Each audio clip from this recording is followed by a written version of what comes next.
Hello friends, welcome back to YouTube channel Vidyamal Sagar. आप सभी का स्वागत है हमारे यूट्यूब चैनल पे।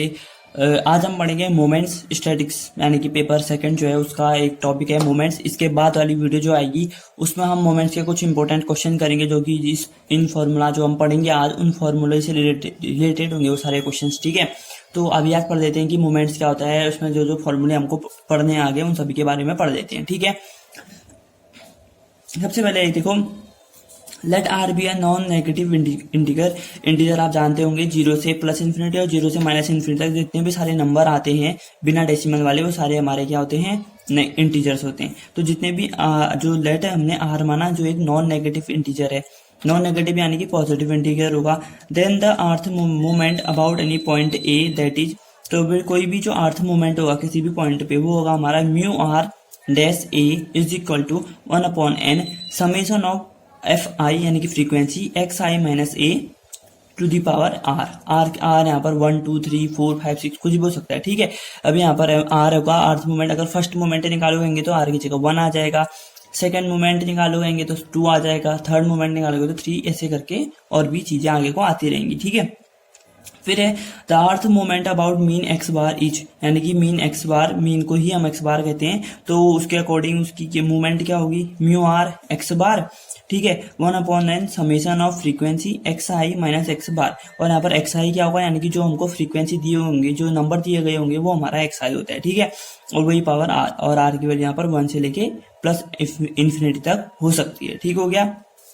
अब जो मोस्ट इम्पोर्टेंट चीजें याद करने को हमारे इस वीडियो में जो हम सीखेंगे इस टॉपिक में, वो है कि हमको ये 3-4 फॉर्मूले ये 3 याद करने पड़ेंगे। म्यू 1 तो हमेशा 0 होता है। और कभी भी आपको क्वेश्चन दिया होगा, क्वेश्चन तो हम चलो अगले वीडियो में पढ़ेंगे, तो मैं आपको एक बता देता हूँ कि क्वेश्चन इस टाइप का दिया होगा कि जो 3 moment given that 3 moment about 2 R 4 5 6 ऐसे दे देगा। यानी कि 4 5 6 जो होंगे वो सबसे पहले वाला म्यू 1 डैश होता है, फिर म्यू 2 डैश होता है, फिर म्यू 3 डैश, यानी कि 4 5 6 कह दिया उन्होंने।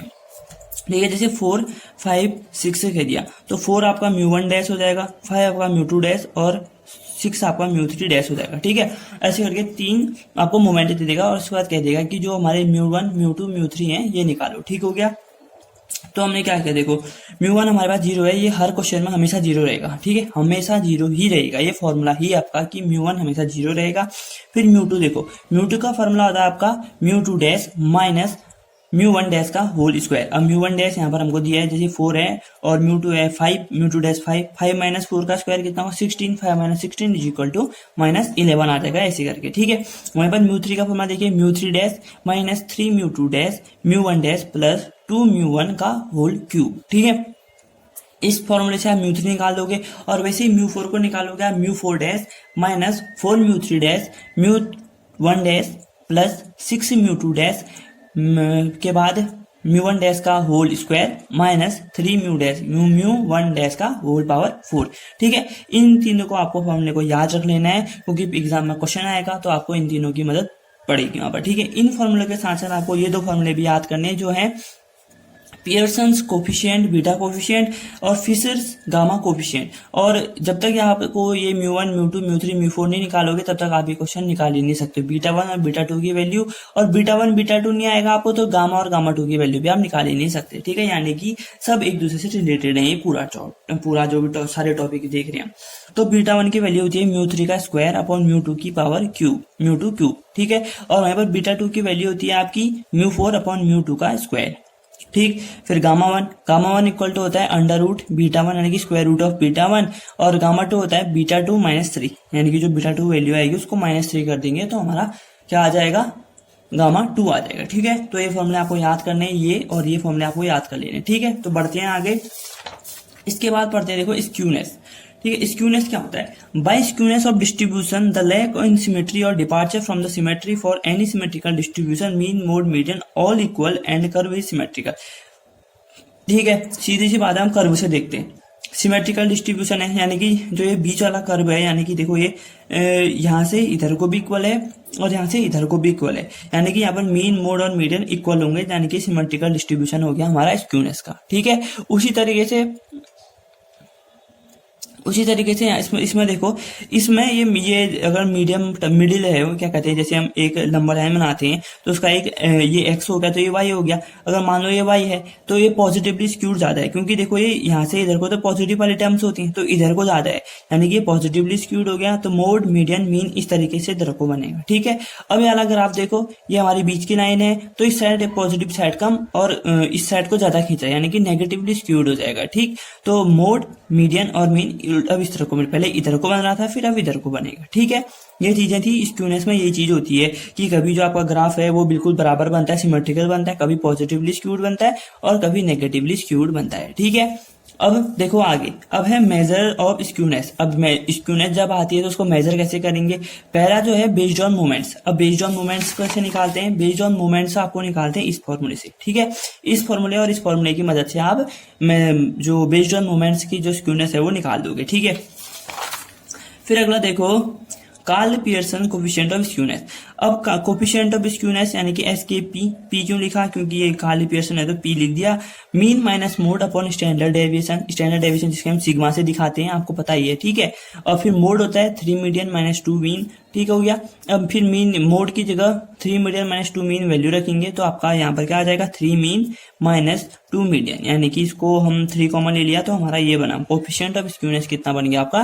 3 mean minus median upon standard deviation. ठीक है, अब वहीं पर इसका जो थर्ड पार्ट है वो है हमारा बाउलीज कोफिशिएंट ऑफ स्क्यूनेस। ठीक है, बाउलीज कोफिशिएंट ऑफ स्क्यूनेस जो है, कोफिशिएंट ऑफ स्क्यूनेस एस के बी बेस पे, क्योंकि बाउलीज है वो, तो Q3 minus median minus Q।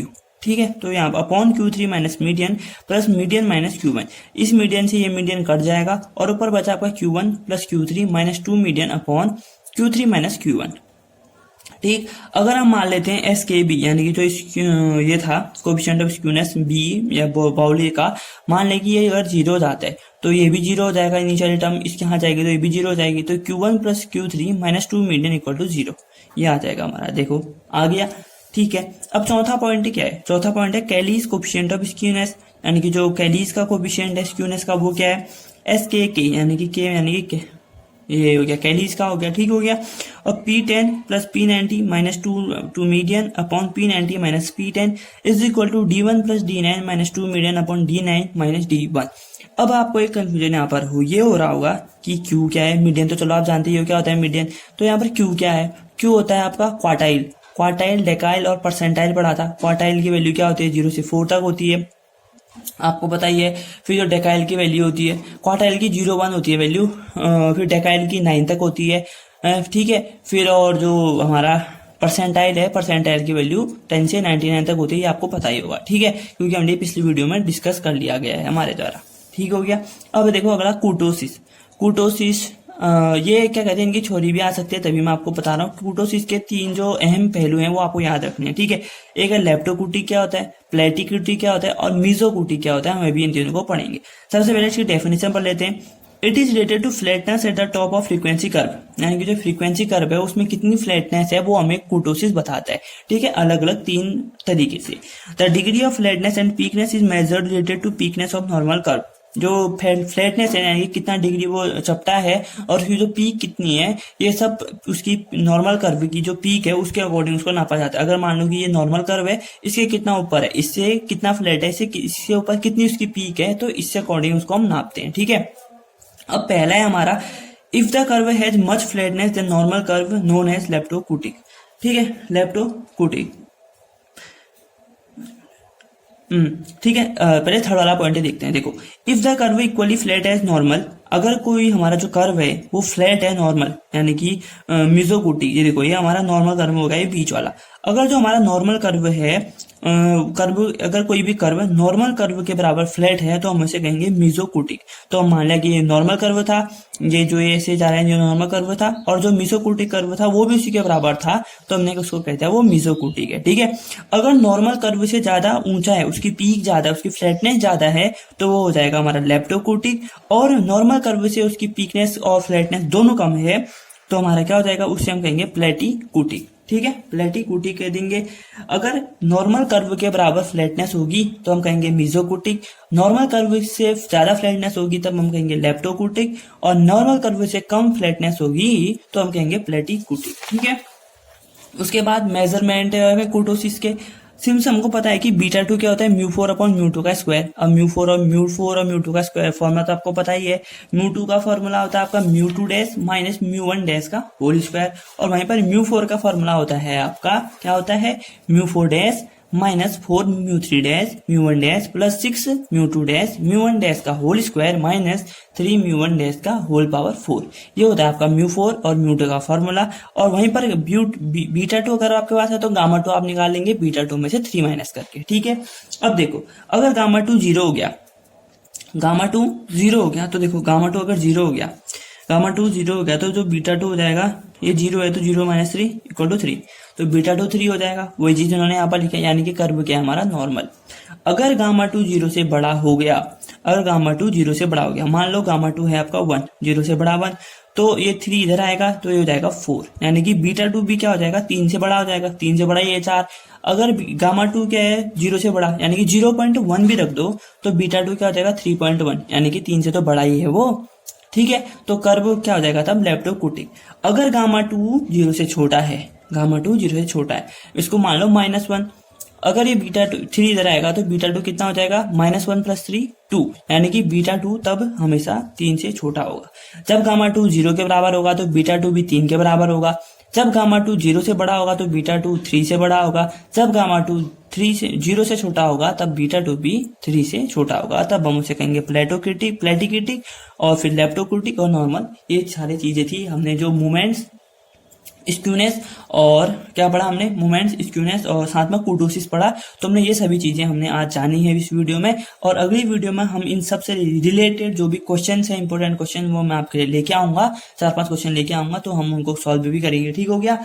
और मैं आपको समझाने की पूरी कोशिश करूंगा। तो तब तक के लिए इस वीडियो को लाइक करिए, अपने दोस्त के साथ शेयर कीजिए, और क्या कहते हैं कमेंट करें, और तब तक के लिए चैनल को सब्सक्राइब भी जरूर कर लें, ठीक है।